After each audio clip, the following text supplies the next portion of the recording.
sangat menarik. Jadi ini sambil belajar sejarah begitu ya. Tadi cerita di tahun 70-an, kemudian tadi sempat disinggung juga oleh Prof. Zahid terkait dengan krisis multidimensi pada tahun 1998 yang awalnya hanya krisis keuangan, kemudian berkembang lagi menjadi krisis multidimensi yang kemudian waktu itu era Presiden Soeharto lengser dan kemudian masuk ke era reformasi, dan setelah itu terjadi pergantian beberapa kali presiden, dan tentunya ini akan membawa pengaruh ya Prof terhadap proses pembangunan infrastruktur sumber daya air itu sendiri. Mungkin bagaimana tanggapan Prof Joko terkait ini? Apakah memang ada pengaruh atau tidak Prof terhadap proses pembangunan itu sendiri? Ya apa ya, faktualnya itu ya kadang-kadang kalau pertanyaan itu mungkin harus dikait-kaitkan dengan suhu atau situasi politik. Mungkin saya agak kurang bisa apa ya mengantisipasi itu ya. Tapi memang rumor itu sudah mulai banyak. Itu misalnya tahun ini ya 2014-2024 itu kan tahun pembangunan infrastruktur. Ya. Nah kemudian kalau tidak salah itu di kementerian-kementerian itu direktorat OP itu juga relatif baru ya. Jadi khususnya yang bergerak di infrastruktur ini kan di salah satu direktorat jenderal itu kan direktorat OP-nya kan juga ya seperti apa ya 2011 itu kan masih agak seperti baby gitu ya. Jadi apa itu semangat untuk pendanaan di OP itu ya kurang tinggi ya. Nah ini di era ini itu rumornya itu yang dikhawatirkan itu sustainabilitas setelah dibangun ya.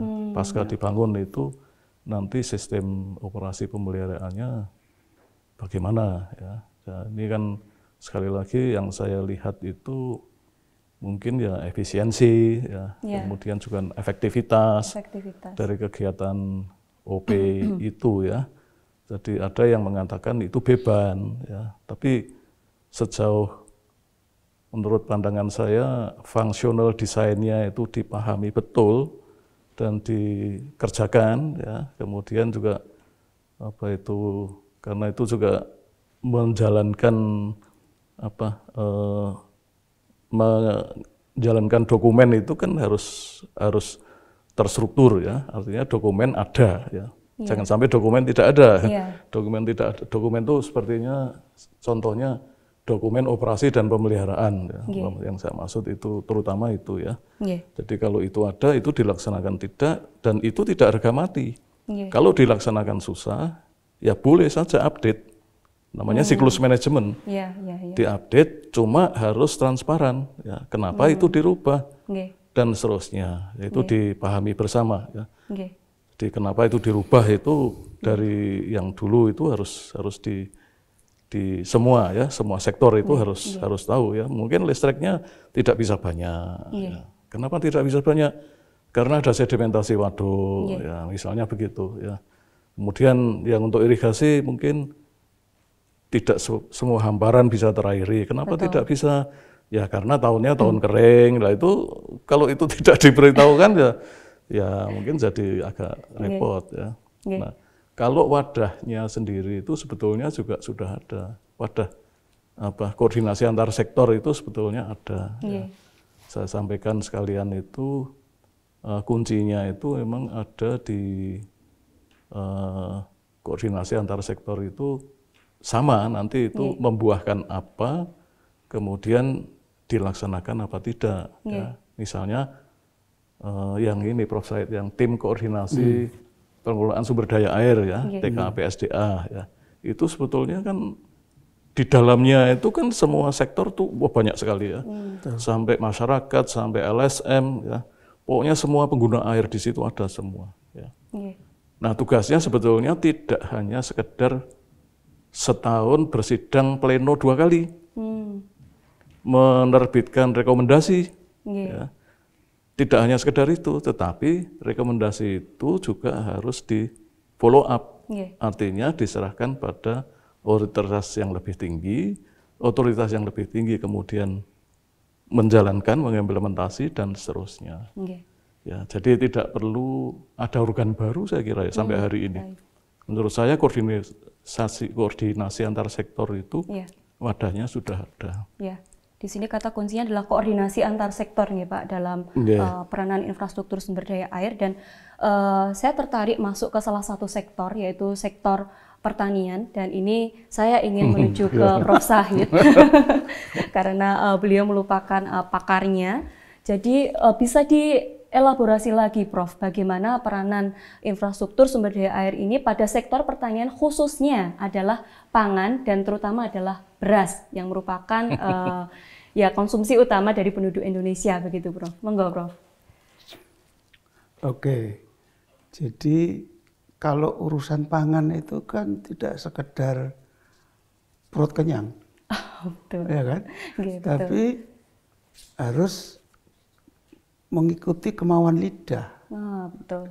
Jadi, apa namanya?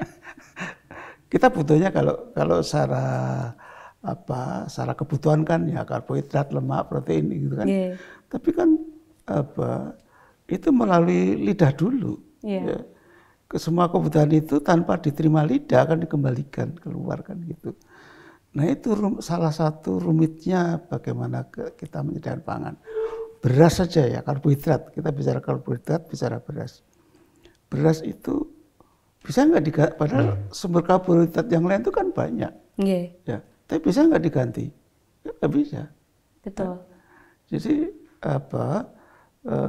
kita harus mengikuti kemauan lidah juga. Gitu. Nah sekarang kalau sudah begitu, tinggal dihitung saja jumlah populasi penduduknya berapa, gitu kan? Jadi dulu pada waktu kita swasembada tadi sudah disinggung Prof. Joko, penduduk kita masih 130 jutaan ya. Sekarang kan sudah 279 ya. Sebentar lagi sudah mau 300 juta. Coba hitung saja, kalau satu orang itu butuh 131 kilogram per orang per tahun. Ya. Kalikan saja itu. Ya kan? Kita butuh berapa juta ton. Ya kan? Sekarang kalau sekian juta ton, produksinya per tahun, hitungnya per tahun ya. Per tahun itu dengan crop intensity yang 1,8 saja gitu ya. Kalau 6 ton per hektar kan berarti berapa itu 10 tonan per tahun kan gitu. Itu yang irrigated area ya, irrigated land ya. Berarti apa namanya, kebutuhan tadi dikalikan jumlah penduduk, kalikan kebutuhan per orang per tahun, dibagi tadi kita bisa memproduksi, setelah kebutuhan lahannya berapa, ya kan? Itu nggak sulit dihitung ya. Nah sekarang kita punya sekitar 8 jutaan hektar lahan irrigated area ya, itu tidak mencukupi, gitu. Sehingga mau tidak mau ya pembangunan infrastruktur untuk mensupport pangan karbohidrat saja itu luar biasa. Kita harus effort ke sana itu luar biasa. Artinya tadi berangkat dari kebutuhan beras yang sangat tinggi nih Prof, dari masyarakat yang diprediksi akan terus berkembang nih Prof, kebutuhan tadi, sehingga perlu perluasan begitu nih Prof. Iya, jadi masalahnya bangunan infrastruktur sendiri itu kan bagian dari proses penyediaan pangan itu sendiri. Udah kita sebutkan beras saja lah. Sekarang siapa sih orang yang bisa ditahan laparnya? Nggak ada kan? Betul. Beras harus ada di meja. Ya. Kalau kita makan di meja itu, coba aja pikirkan, nasi itu dari tidak ada menjadi ada. Itu berapa panjang mata rantainya yang apa namanya, yang harus menjadikan tidak ada menjadi ada. Ya. Belum lagi kalau kita lihat karakter konsumsi nasi masyarakat di negeri kita ya. Jadi kenapa 131 kg per orang per tahun ya? Karena komposisi makanan masyarakat kita itu masih didominasi oleh karbohidrat. Betul. Kenapa? Ya karena masih kerja otot daripada kerja otak. Sederhananya kan gitu. Coba aja, maaf ini, karena aja kalau sambil jalan-jalan gitu kan di kaki lima gitu, tempat makan saudara-saudara kita yang penarik becak itu, coba aja nasinya segini gitu kan, lauknya paling tempe dan sambal kan gitu. Ya karena memang yang dibutuhkan karbohidrat, sehingga muncul angka yang begitu tinggi. Nah, bandingkan dengan Jepang ya, sekarang tinggal 65 kg per orang per tahun. Nah, sekarang bagaimana mengurangi itu dari sisi demand ya? Dari sisi demand. Bisa saja asal orangnya itu digeser dari kerja otot ke kerja otak, kan gitu. Sehingga mengurangi dari sisi demand, itu normatifnya. Tapi realisasinya juga nggak gampang itu. Karena kerja otak butuh investasi knowledge yang tinggi, butuh lapangan kerja yang mengandalkan otak daripada otot, dan itu tidak sederhana jawabannya. Baik, kalau di Indonesia apakah memungkinkan, Prof, pekerjaan otot kemudian seluruhnya diubah menjadi pekerjaan otak? Ya, secara teoritis sih bisa ya, tapi bisa, ya. Dalam implementasinya itu tidak mudah. Ya, betul. Tidak mudah. Jadi itu kan kerja otot itu ujungnya kalau kita bicara beras tadi dengan sederhana saja supply demand aja lah ya. Jadi kalau kita bicara infrastruktur sumber daya air, kemudian proses produksi, itu kan bicara supply ya. Sekarang bicara demand. Demand itu kenapa tinggi tadi ya, 131 kg per orang per tahun. Itu kan karena banyak kerja otot ya. Nah, untuk menggeser itu harus dibuka lapangan kerja baru gitu ya, yang tidak tergantung pada lahan, aktivitas produksinya, aktivitas produktifnya itu harus lepas dari ketergantungan lahan. Ya. Apa itu? Ya jasa, yang dunianya tentu saja industri kan, industri harus investasi kan gitu, dan industri itu membutuhkan knowledge dan skill yang lebih tinggi gitu. Jadi mengubah tadi itu investasinya tidak hanya investasi di sisi objek, tapi juga investasi di sisi knowledge SDM-nya. Betul. Gitu ya, itu secara teori itu seperti itu.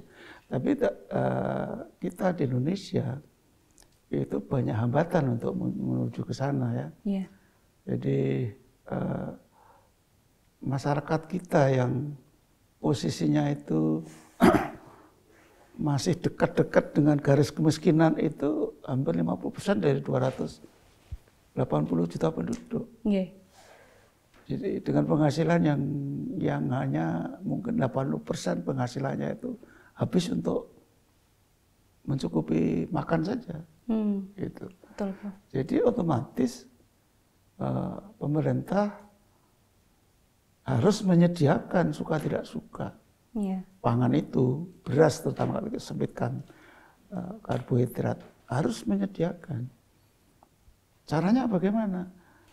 Satu, memproduksi dalam negeri, ya kan? Yang kedua impor, ya kan?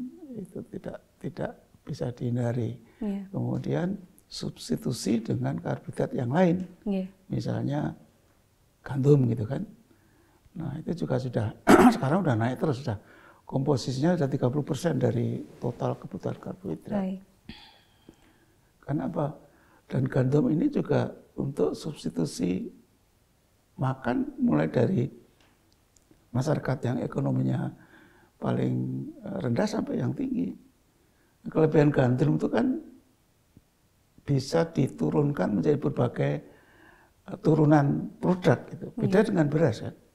Beras itu dibuat apa turunannya? Nasi. Ya, hanya nasi kan? Hanya nasi.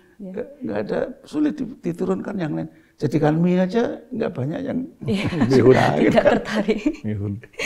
Beda dengan gandum. Betul. Turunannya banyak sekali, gitu kan. Sehingga si customer yang mengkonsumsi pun bisa kalangan bawah sampai kalangan atas. Jadi dari sisi pemenuhan karbohidrat saja itu sebetulnya persoalannya tidak sederhana, gitu ya.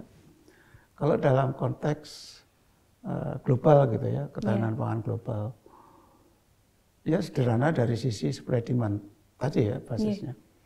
Kita tuh masih 59,5 kalau nggak salah di titik itu. Baik. Ketahanan kita ya. Jadi boleh dikatakan stabil sekali ya tidak. Apalagi kalau penduduknya ini nggak bisa dikendalikan bertambah terus gitu ya. Padahal lahan tidak bertambah gitu kan. Prof Joko menyediakan bendungan ya, tapi lahan irrigated areanya apa bertambah kan enggak. Nanti lama-lama bendungan itu hanya untuk pengendali banjir itu. Jadi seperti rumitnya bagaimana kita menyediakan karbohidrat saja. Kita belum bicara yang lain, protein, kemudian buah ya. Makanya kalau kita benar-benar mau melihat itu secara dalam dan transparan gitu ya. Ini kan masalahnya menjadi sebuah komoditas politik, nggak bisa dibuka secara transparan ke publik. Betul. Karena kalau dibuka menggoncang penguasa, rejim gitu kan. Betul. Bisa dimainkan. Jadi transparansi ketahanan ini kadang juga tidak terlalu dibuka, gitu. Apalagi menjelang ini mau menjelang tahun baru Natal gitu kan. Nanti menjelang Lebaran gitu. Makanya pemerintah kan selalu bilang pangan tersedia menghadapi hari-hari penting kan gitu. 3 bulan ke depan kita masih menyediakan itu gitu. Tapi kalau ditanya lebih dalam, dari mana penyediaan itu? Apakah dari produksi dalam negeri? Apakah dari impor? Enggak, malah transparan. Ya, karena itu tadi tidak mudah bukan salah ya, tapi tidak mudah juga untuk menyampaikan itu pada publik karena konsekuensi politiknya luar biasa tinggi. Betul. Saya kira itu. Baik, semakin menarik pembahasan kita pada kesempatan kali ini. Dan kemudian saya juga ingin mengkaitkan terkait dengan ini Prof, fenomena alam yang terjadi saat ini. Bahwasanya saat ini kecenderungannya adalah frekuensi banjir itu semakin meningkat. Kemudian biasanya diikuti dengan frekuensi kekeringan yang semakin meningkat pula. Nah, ini saya akan bertanya ke Prof Djoko Legono terkait dengan ini. Bagaimana implikasi dari fenomena alam tersebut terkait dengan operasi dan pemeliharaan serta manajemen infrastruktur sumber daya air itu sendiri, Prof, supaya nantinya multifungsinya tadi tetap terjaga keberlanjutannya. Iya, makasih Mbak Ansita. Jadi saya kira kembali sebentar itu pada awal yang saya sampaikan gitu ya. Jadi memang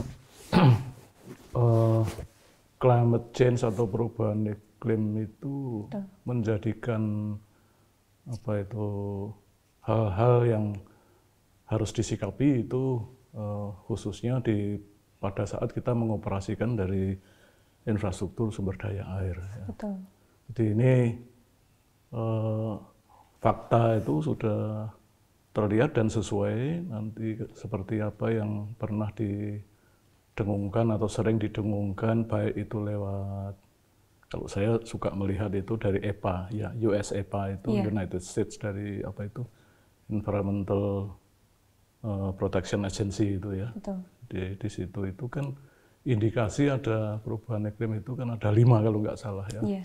Beberapa di antaranya itu ada masalah perubahan pola presipitasi atau hujan, kemudian temperatur, kemudian kenaikan muka air laut, ya. Kemudian ada apa lagi, ice melting gitu ya. Ya, dan satu lagi itu meningkatnya frekuensi, intensitas, dan durasi dari fenomena ekstrem. Ya, tadi yang Mbak Ansita sebutkan tadi. Jadi itu sudah terasa ya, di kita itu sudah terasa. Nah, itu kira-kira yang secara umum itu seperti itulah. Lalu kita mensikapi infrastruktur kita itu sebetulnya yang kalau infrastruktur itu sudah dibangun lama gitu ya, sebelum ada isu perubahan iklim itu ya OP-nya harus dilihat lagi. Ya, OP-nya dilihat lagi, fungsional desainnya bagaimana. Kemudian itu yang harus dicoba diupdate ya. Diupdate, disempurnakan kalau perlu ya. Jadi apakah itu misalnya yang multifungsi tadi ya, pengendalian banjir itu sendiri juga mungkin harus berbeda dengan zaman dulu ya. Kemudian bendung untuk irigasi itu juga bisa jadi berbeda ya. Ya, kalau bendung zaman dulu yang konvensional itu biasanya musim hujan itu ya, musim hujan itu ya tidak dioperasikan ya, ditutup ya, karena itu memang tidak boleh kemasukan sedimen, kemasukan air berlebih itu kan tidak boleh ya. Jadi sangat salah kalau itu dibuka ya. Cuma masalahnya kapan banjir itu? Nah sekarang sudah berbeda. Kalau dulu misalnya prediksi antara November sampai dengan Februari gitu ya. Nah sekarang suka-suka. Nah berarti apa? Ya activity-nya disesuaikan. Betul. Ya itu mungkin yang dulu 3 bulan sebulan sekali atau tengah bulan sekali ya, sesuai pola tanamnya itu ya. Adaptasi ya Prof. Nah, sekarang harus untuk hal itu harus diadaptasi. Ya. Nah cuma modalitas untuk bisa mengadaptasi itu sekarang juga tantangan juga ya. Ya tahunya kalau 2 minggu lagi mau banjir gimana? Ya, itu kan yang dalam ini Prof Said itu yang sekarang lagi marak itu kan ketidakpastian hidrometeorologi. Nah itu kan challenge-nya banyak. Teknologi menawarkan ya sekarang bisa tidak usah meramal jangka panjang, meramal yang jangka pendek sehingga istilahnya tidak forecasting lagi, tapi istilahnya no casting. Ya. Mungkin ada istilah yang lebih pendek lagi, mungkin bisa terjadi itu ya. Maksudnya dalam 1 jam ke depan itu saya harus mensikapi bagaimana ya, seperti itu. Nah ini pendapat saya itu ya kalau mau sungguh-sungguh gitu ya, sungguh-sungguh mengantisipasi itu dokumen SOP-nya itu ya mestinya diupdate gitu ya. Nah, seperti roll curve ya, aturan pengoperasian itu ya waduk atau bendung itu harus diupdate, kemudian di penjadwalannya itu disesuaikan dengan fenomena yang mutakhir. Jadi mutakhir itu berarti harus melakukan satu kegiatan monitoring dan evaluasi yang jangka pendek. Betul. Ya, dua-dua itu harus dikerjakan. Betul. Monitoring real time jangka pendek itu ya bisa ya betul-betul setiap 5 menit update misalnya. Betul. Atau mungkin untuk banjir itu kalau terlalu panjang ya 2 menit update. Nah itu kan semua teknologi. Betul. Yang sekarang ini ditawarkan ya. Mungkin maunya modernisasi itu termasuk seperti itu Pak Sahid. Tapi siapkah SDM-nya? Betul Prof. Siapkah lahannya, lokalitasnya itu kira-kira bagaimana? Itu ya. Jadi yang di bagian akhir itu yang saya ingin garis bawahi itu ya monitoring evaluasinya agak distrukturisasi lagi, direstrukturisasi atau bagaimana istilahnya itu ya. Nah kemudian juga pengoperasiannya harus yang lebih mengakomodir ya terhadap fenomena-fenomena yang ekstrim tadi, berubah tadi. Perubahan ya. iklim dan ketidakpastian tadi, nggih, Prof. Yeah. Baik.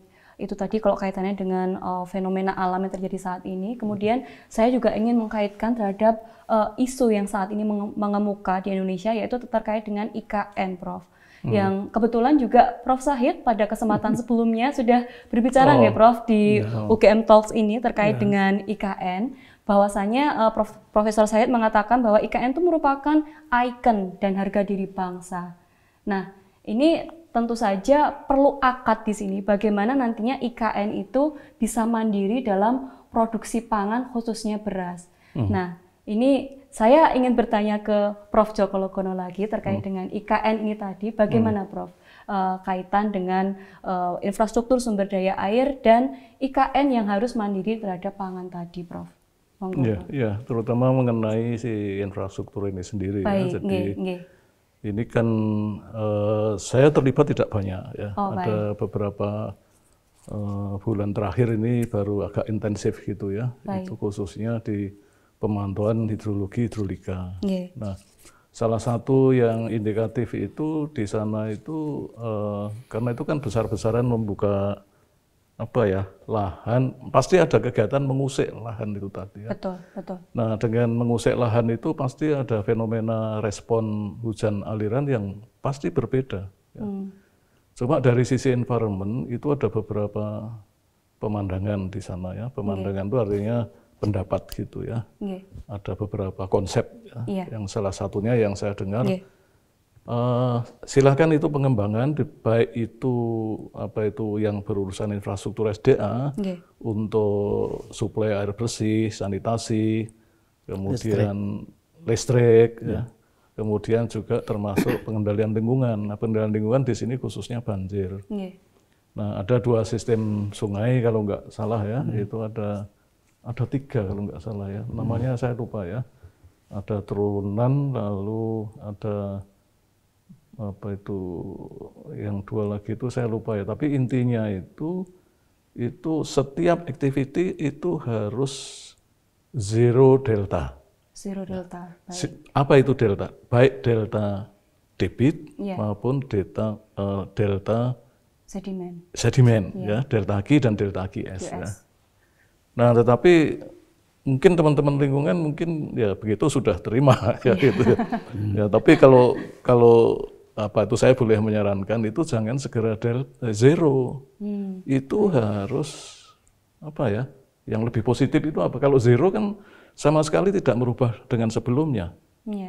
Maksud saya kalau itu negatif misalnya ya, negatif QS dan Q ya. Delta Q dan delta QS. Itu artinya apa? Environment-nya tambah bagus. Oh, baik ya. Kalau ada genangan itu lebih berkurang genangannya, lebih pendek waktunya. Yang bangsanya gitu-gitu. Ada sedimen juga tidak menyebabkan sedimentasi di danaunya yang sudah ada. Ya, seperti itu. Itu namanya positif. Ya kalau seperti sekarang ini kan ya mungkin tidak challenge gitu ya. Mempertahankan supaya sama dengan sebelumnya itu ya. Itu yang saya pikirkan seperti itu. Nah, tetapi sekali lagi ini kan ya pembelajaran fisiknya itu kan juga modalitasnya terbatas ya. Di IKN ya, mungkin di beberapa tempat di Jawa pun kan juga mencari data, Mbak Ansita juga memahami itu belum tentu mudah juga. Ya, betul, Prof. Nah, apalagi ini IKN, tetapi itu kan kita kan tidak boleh berhenti di situ ya. Kalau misalnya belum ada itu ya sekarang mulai dirancang ya. Penyediaan informasi atau datanya itu seiring dengan kemajuan teknologi itu jangan ditunggu besok. Kalau sudah semua selesai baru memasang dan sebagainya. Ya. Kalau sekarang merancang dengan dana terbatas, dengan data terbatas itu tidak masalah. Ya, misalnya apa? Kalau stasiun hujan tidak banyak, ya mungkin orang tidak percaya dengan satelit. Ya. Kenapa satelit? Satelit itu kan datanya kasar sekali. Nah, mending ada satelit daripada tidak ada. Betul. Nah, tapi jangan berhenti kalau tidak percaya dengan data satelit, ya pasanglah sekarang. Kenapa ditunggu-tunggu? Itu dirancang 5 tahun kemudian dapat yang lebih lengkap. Ya, jangan sampai terjadi 5 tahun yang akan datang itu kondisinya seperti sekarang, nggak punya data sama sekali. Nah itu kan sayang ya kehilangan waktu banyak gitu ya.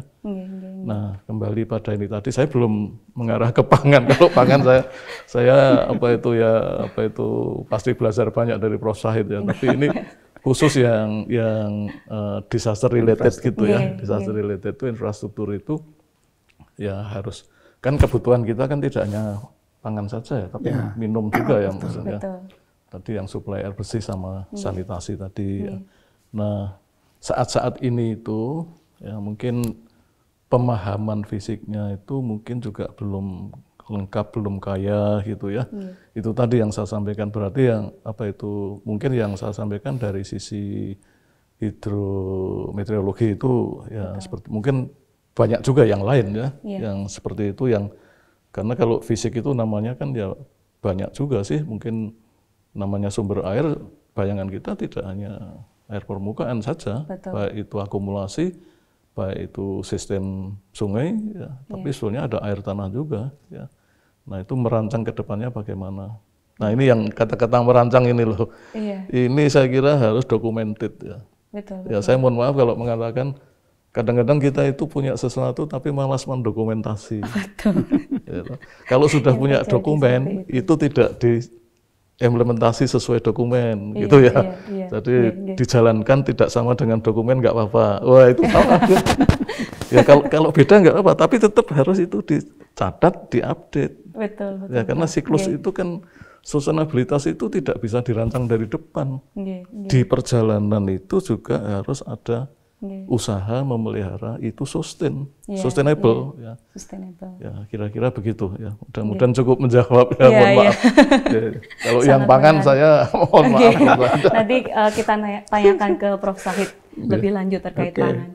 Baik, kemudian saya ingin masuk ke kebijakan pemerintah nih Prof. Bahwasanya pemerintah itu mengupayakan supaya harga beras itu cenderung rendah begitu Prof. Padahal kita tahu bahwa investasi untuk pembangunan infrastruktur sumber daya air itu tentunya membutuhkan biaya yang sangat besar Prof. Nah, ini bagaimana tanggapan Prof. Shahid terkait dengan fenomena ini?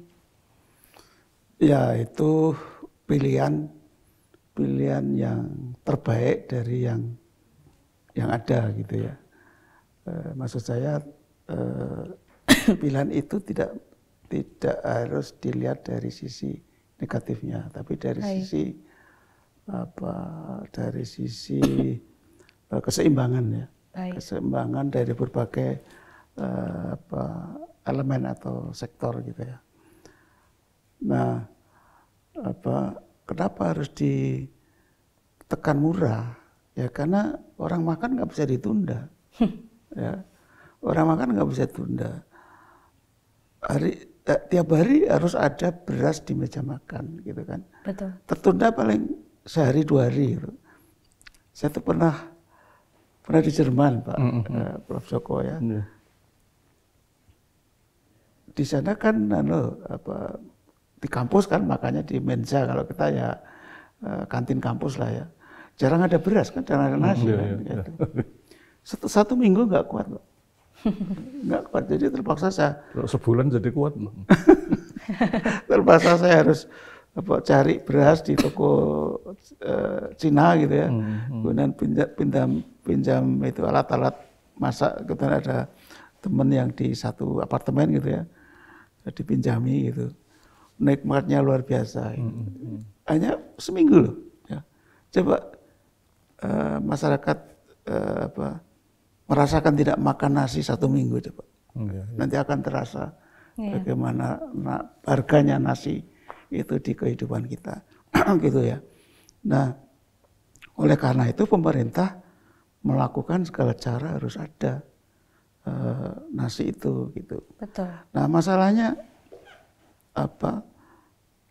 nasi kan harus ditukar dengan transaksi dengan uang kan misalnya begitu ya.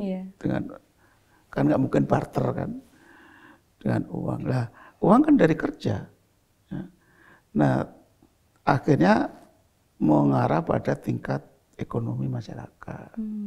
Seperti saya katakan tadi, bahwa masyarakat kita itu yang masih dekat dengan garis kemiskinan itu hampir 50%. 50% lebih malah, lebih dari 100 juta orang gitu ya. Nah otomatis pemerintah kan harus menyediakan makan dengan sesuai dengan penghasilan mereka. Akhirnya kan ya harus ditekan murah. Nah ujungnya adalah subsidi, tapi subsidi itu bukan langsung ke petaninya, tapi subsidi tidak langsung. Misalnya air ya, membuat bendungan untuk irigasi itu kan subsidi. Coba kalau investasi bendungannya dihitung, harga beras jadi berapa tuh? Iya. Betul, Prof. Itu baru air. Nah, subsidi pupuk. Nah, lahan sawah nggak mungkin tanpa dipupuk, nggak mungkin bisa produksi tinggi. Ya. Pupuk alam buatan yang dibuat oleh alam melalui proses mikrobiologi sudah nggak bisa nggak nyandak bahasa Jawanya, nggak sampai. Makanya dibuatlah pupuk kimia, buat pabrik pupuk gitu kan. Nah yang disubsidi siapa? Tidak langsung, pabriknya yang disuruh menjual pupuk murah, kemudian pemerintah yang harus membayar ke pabrik pupuk. Itu kan subsidi tidak langsung. Betul. Belum yang lain ya, obat-obatan, ya, penyakit gitu kan. Karena varietas unggul itu punya varietas padi unggul itu punya karakter, dia makannya banyak, butuh nutrisi banyak, tapi rentan terhadap hama penyakit. Ya. Ini juga harus ditutup. Yang penting lagi juga dia rakus terhadap air. Jadi kekurangan air sedikit saja, dia akan produksinya tidak akan maksimal. Betul. Jadi itu semua ditutup dengan subsidi. Belum subsidi yang lainnya untuk mempercepat mempercepat kultivasi, pengolahan tanah misalnya, harus disubsidi mesin-mesin pertanian, ya kan, mekanisasi pertanian, itu semua subsidi. Nah, tidak ada jalan lain. Betul, gitu betul. Ya. Tidak ada jalan lain. Jadi oleh karena itu yang ke depan, jauh ke depan, memang tadi pemindahan kerja otot ke otak itu tadi. Itu satu secara normatif ya.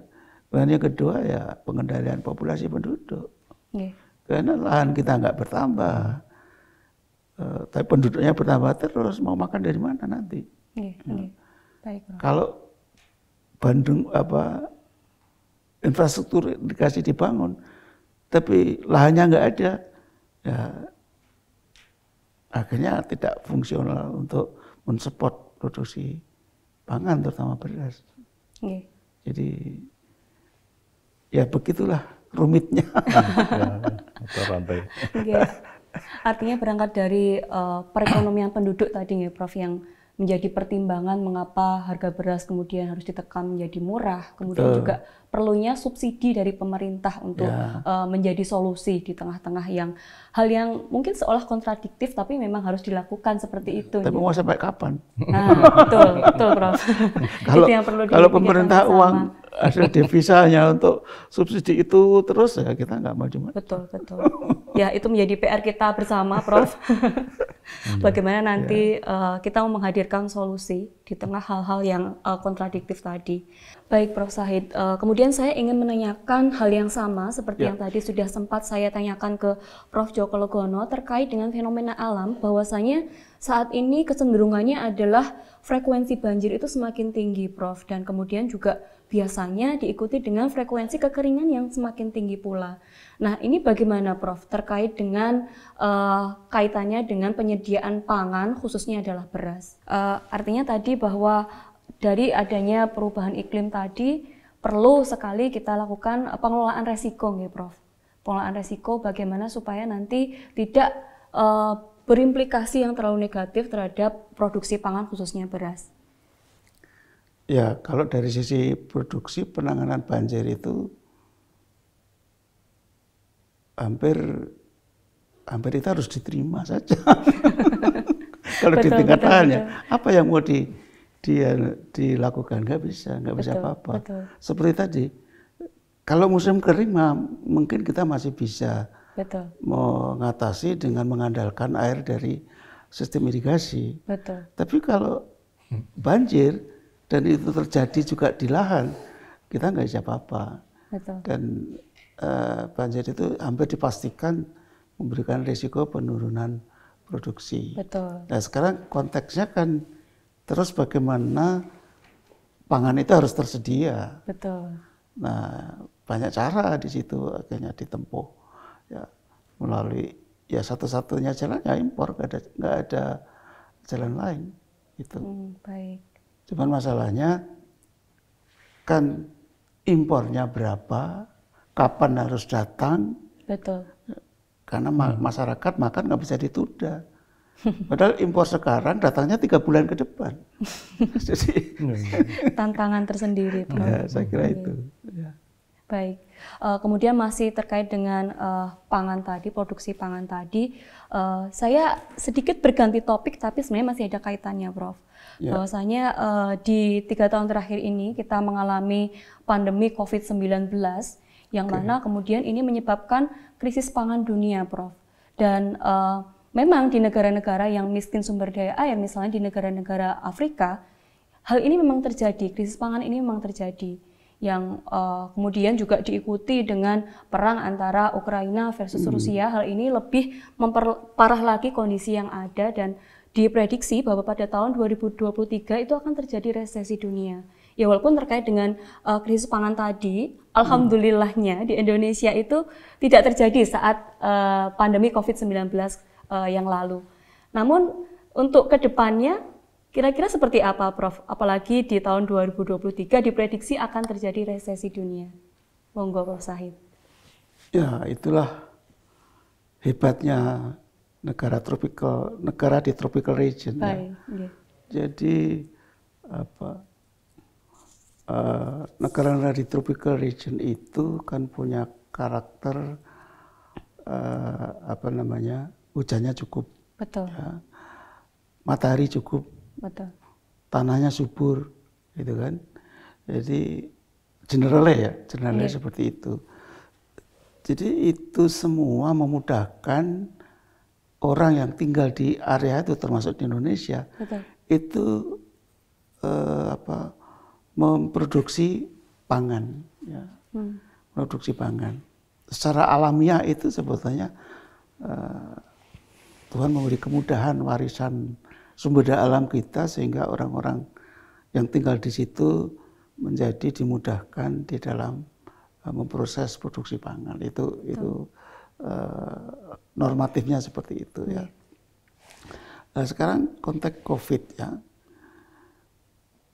COVID itu yang lebih terkena dikaitkan dengan pangan, itu yang menu utama karbohidratnya adalah gandum. Kalau yang beras itu fine-fine saja. Itu satu. Yang kedua di daerah yang kering di Afrika, karena di sana makannya juga menu utama juga gandum, dan itu disupport dari negara subtropis. Gandum kan dari subtropis. Baik. Sehingga implikasi dari risiko COVID itu banyak terjadi di negara-negara Afrika yang karena faktor ekonomi relatif itu miskin, ya. Betul. Dan menu utamanya itu gandum. Betul. Tapi ada negara-negara yang di wilayah tropical region yang menu utamanya itu beras, fine-fine saja seperti di Indonesia, di Southeast Asia lah, ya. Itu nggak masalah. Sehingga dari sisi alam itu membantu, gitu, ya. Yang kedua, COVID itu kan akhirnya menurunkan tingkat produktivitas orang, ya, karena tidak bekerja. Betul. Tapi di sektor agriculture mereka fine-fine saja, dia kerja juga di sawah, tidak apa-apa. Iya. Ya, mungkin karena faktor kesehatannya lebih baik dan selalu bergerak terus, ya, itu mungkin bisa dilihat dari sisi yang lain. Iya. Tapi yang jelas agriculture kita pada saat COVID itu justru malah pertumbuhan di sektor agriculture itu yang paling tinggi dibandingkan sektor yang lain. Jadi kita harus mulai memahami bahwa sektor agriculture itu punya peran dan kontribusi yang signifikan. Oleh karena itu yang memikirkan di sana juga harus orang-orang yang smart gitu kan. Betul. Karena mahasiswa yang masuk fakultas agriculture itu bukan yang the top 10. Maunya teknik gitu kan. Kedokteran gitu kan. Coba nanti ngambek, sektor pertanian ngambek, nggak ada produksi beras, mau apa? Saya kira gitu. Saya kira gitu. Baik, tadi ada sedikit yang belum terjawab, Prof. Berarti bagaimana, Prof, di tahun 2023, apakah Indonesia masih aman terhadap krisis pangan atau akan terdampak? Ya, I'm sure, saya yakin ya, insya Allah itu aman ya. Aman dalam arti beras itu masih bisa diproduksi. Baik. Ya, walaupun mungkin tidak penuh seperti saat normal. Resesi itu kan ekonomi. Oh, baik. Resesi itu kan ekonomi. Baik. Jadi sepanjang proses produksi berjalan itu nanti secara ekonomi bisa subsidi, tidak masalah. Baik. Nah, problemnya justru dari sisi suplemen, dari sisi gandum, karena kita sudah komposisi kebutuhan gandum itu sudah 30%. Baik. Nah, upaya Jokowi ke Rusia kemarin itu sehingga Rusia bisa membuka jalur gandum, kemudian Ukraina juga bisa mengekspor gandum, saya kira itu menjadi salah satu solusi yang ada implikasinya dengan negara kita yang gandum bisa terpenuhi. Ya, tapi dari sisi hambatan proses produksi, terutama karbohidrat dalam bentuk beras, saya kira prediksi saya tidak terlalu signifikan, fine saja. Karena resesi ekonomi itu karena resesi yang kadang itu resesi ekonomi dan itu bisa ditutup dari yang lain. Tapi proses produksinya masih bisa berjalan. Ini jawaban yang cukup melegakan bagi kita semua pemirsa di rumah. Jadi kemungkinan nanti menurut pandangan dari Prof. Zahid bahwa tahun 2023 Indonesia tidak akan terdampak dari krisis pangan, begitu nggih, Prof? Ya. Baik, kemudian ini pertanyaan terakhir nih, Prof. Oke.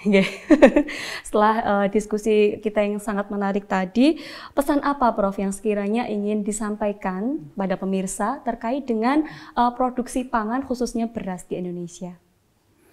Iya, saya kira masyarakat sekarang harus mulai memahami bahwa beras itu, pangan terutama beras ya, merupakan sebuah komoditas yang tidak bisa kita bahasa mungkin agak frankly speaking ya, kita sepelekan gitu ya. Baik. Jadi bisa dilihat dari sisi supply dan demand saja, kacamata supply demand. Di sisi supply, pemerintah dan semua stakeholder sudah berusaha sedemikian rupa untuk memfasilitasi sehingga produksi itu bisa terwujud. Ya. Baik. Tapi sisi demand harus juga diatasi. Ya. Kalau tadi kebutuhannya 131 kg per orang per tahun, bagaimana itu bisa diturunkan? Baik. Ya, boleh saja kebutuhannya masih atau mengandalkan pada otot yang membutuhkan konsumsi karbohidrat. Tapi perilaku masyarakat itu juga harus bisa menghargai bagaimana pangan itu tidak ada menjadi ada. Adalah produk dari proses yang panjang. Baik. Dan itu melibatkan jutaan, ratusan orang, bahkan mungkin jutaan orang. Ya, untuk bisa nasi agar ada di depan meja. Ya. Oleh karena itu, marilah kita jangan sampai kalau makan itu ya harus habis. Betul. Ya. Jadi kalau mengambil itu sedikit-sedikit saja. Jangan mengambil seperti mau diambil semua. Sampai piringnya penuh, akhirnya nggak dimakan. Iya. Lihat saja kalau dalam pesta-pesta, apakah itu pernikahan atau apapun, di belakang itu banyak sisa makanan luar biasa banyak itu. Ya, itu saya melihat satu yang apalagi kalau kita cerita tadi bagaimana proses pangan dari ada tidak ada begitu panjang, investasi pemerintah begitu besar, subsidi begitu besar. Betul. Nah, masyarakat harus menghargai dong, menghargai bagaimana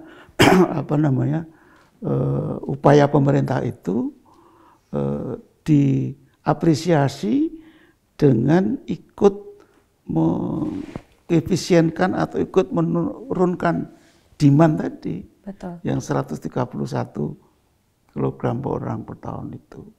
Sederhana sebetulnya, ambillah makan secukupnya. Ya.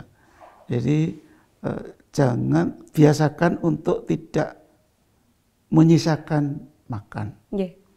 Saya kira itu yang paling sederhana. Dan ini juga menjadi reminder pada saya pribadi dan pemirsa sekalian bahwa kita upayakan jangan sampai menyisakan makanan yang kita makan sehari-hari untuk menghargai upaya proses penyediaan makanan tadi dari awal hingga akhir itu membutuhkan upaya yang luar biasa ya, Prof. Jadi perlu sekali kita hargai upaya tersebut. Baik, pertanyaan terakhir untuk Prof. Djoko Legono terkait dengan peran infrastruktur sumber daya air tadi terhadap produksi pangan. Sekiranya pesan apa yang ingin Profesor sampaikan kepada pemirsa? Baik, jadi mungkin masih agak terkait dengan tadi yang Prof. Syahid jelaskan itu. Ya, kalau kita tadi misalnya fenomena ekstrem itu tadi terjadi itu kan bisa di mana saja ya. Itu bisa di sistem sungainya, salurannya, di bendungannya ya, kemudian di bendungnya sendiri. Nah, kemudian tadi Prof. Syahid menyampaikan itu yang di lahan ini yang paling sulit ya. Ya memang itu ya. Memang yang di lahan ini yang ya, tapi setidaknya begini cara berpikir kita itu kan itu semua itu kan kita mengantisipasi yang namanya risk gitu ya. Risk atau resiko. Di mana secara umum itu adalah fungsi dari bencana atau hasadnya sendiri, jadi fenomena ekstremnya itu sendiri. Nah, sama ketahanannya, ya, ketahanan atau kerawanan ya, mungkin hampir sama ya, di resilience atau vulnerability-nya itu. Nah, kalau sudah kalau di sistem sungai sama infrastruktur tadi ya, di bendungan sama saluran induknya itu memang ya itu harus bisa disesuaikan, ya, dioperasikan, ya, kemudian dipantau, dioperasikan sesuai dengan dinamikanya. Ya. Nah, kemudian bagaimana dengan yang di lahan? Ya, di lahan itu saya baru saja baca itu di EPA tadi yang saya sampaikan itu ya, itu memang betul yang disampaikan Prof. Syahid ya, dengan adanya fenomena ekstrem di lahan, itu secara umum itu dia menyebut tidak spesifik beras Prof. Syahid, tapi sepertinya tanaman pada umumnya ya. Dia menyebut itu akan ada longer grow season. Ya. Jadi hampir semua budidaya tanaman itu proses itunya ya, pertumbuhannya itu menjadi lebih panjang karena apa? Baru tumbuh separuh, kena puting beliung, ya, misalnya gitu. Ada hujan lebat, ada genangan, ya, nanti harus mengulang lagi. Dan itu secara umum kan sama-sama misalnya berapa? 10 hektar kali 4 ton, ya 40 ton itu kan jadi panjang ya. Karena mengulang-mengulang itu tadi. Karena itu tadi ya. Jadi itu kalau Prof. Syahid tadi sudah mengencourage itu ya dikelola, ya vulnerability atau resilience-nya itu dikelola misalnya dengan apa? Ya dengan apa tadi ya, impor, penyediaan yang sebelumnya gitu ya, timingnya bagus, itu kan mengelola resilience semua gitu ya. Nah kalau hasad itu mungkin di bidang kami umpamanya ya, itu tadi ya, supaya tidak, karena kan namanya damage itu di sawah itu kan belum tentu dari hujan dari atas saja. Kalau ada beban saluran induk itu tinggi sekali, ada sedimen dan seterusnya, itu kan bisa memperandakkan juga ya di sana. Nah itu namanya mengelola hasad. Ya. Jadi sekali lagi itu di infrastruktur itu tetap harus ya kita mengelola, mengelola. Kalau nanti ya tiba-tiba ya namanya disaster itu kan mau di mana kan ya suka-suka ya, dia betul. Mau di sistem sungainya, apa di sawahnya itu kan ya kita nggak tahu juga ya. Nah itu saya kira yang bisa saya sarankan itu ya teknologi yang ada sekarang dimaksimalkan. Ya. Itu yang namanya apa itu implementasi dari anjuran pemerintah itu kita sambut positif ya. Modernisasi irigasi itu coba dipahami secara utuh gitu ya. Jangan ditolak dulu gitu ya. Ya karena itu teknologi informasi dan komunikasi itu kan sesuatu yang tadi saya sampaikan tidak bisa dibendung. Nah itu diambil saja positifnya, gunakan untuk memantau fenomena tadi, ya bisa digunakan untuk apa itu memantau, ya dalam misalnya apa itu pencuplikan data atau time frame yang pendek ya setiap 5 menit kah dan seterusnya gitu ya. Nah di backup sama simulasinya, jadi simulasi itu berbasis pada hasil pemantauan ya. Nah dengan begitu diharapkan itu implementasi dari modernisasi irigasi itu ya betul-betul bisa sangat membantu ya, membantu dalam kita mengoperasikan infrastruktur itu secara efektif dan efisien. Ya. Saya kira itu yang perlu saya pesankan. Nah, jangan lupa juga itu kesiapan dari semua pihak. Nah, siapa itu? Ya multisektor ya. Mungkin tidak hanya institusi pemerintah, ya, baik pusat maupun daerah, tapi juga masyarakat petaninya, kelompok petaninya, ya, dan lain-lain itu ya. Jadi kadang-kadang kita lupa ya meninggalkan kebiasaan mereka. Nah itu jangan sampai. Ya. Jadi itu yang sekaligus mengintegrasikan atau memadukan antara teknologi 4.0 sama Society 5 ya. Mudah-mudahan positif. Baik. Terima kasih luar biasa sekali pesan yang disampaikan oleh Profesor Djoko Legono, dan dengan pertanyaan terakhir tadi berakhir pula diskusi kita pada kesempatan kali ini. Saya ingin mengucapkan terima kasih yang sebesar-besarnya kepada Profesor Djoko Legono dan Profesor Saiful Santo yang telah berkenan hadir pada UGM Talks pada kesempatan kali ini, dan semoga nanti kita masih bertemu kembali nggak Prof di kesempatan lainnya, tentunya dengan topik yang menarik-menarik lainnya. Baik, terima kasih Prof. Sehat selalu. Terima kasih. Pemirsa, terima kasih. Baik pemirsa, demikian tadi pembahasan menarik kami terkait dengan topik perubahan iklim dan implikasinya pada peran penyediaan dan manajemen infrastruktur sumber daya air dalam kaitannya dengan produksi pangan. Semoga bermanfaat bagi pemirsa sekalian, dan di sini saya Ansita Kubita Kingkin Pradipta mohon undur diri dari hadapan pemirsa, dan sampai jumpa lagi di UGM Talks edisi berikutnya. Terima kasih.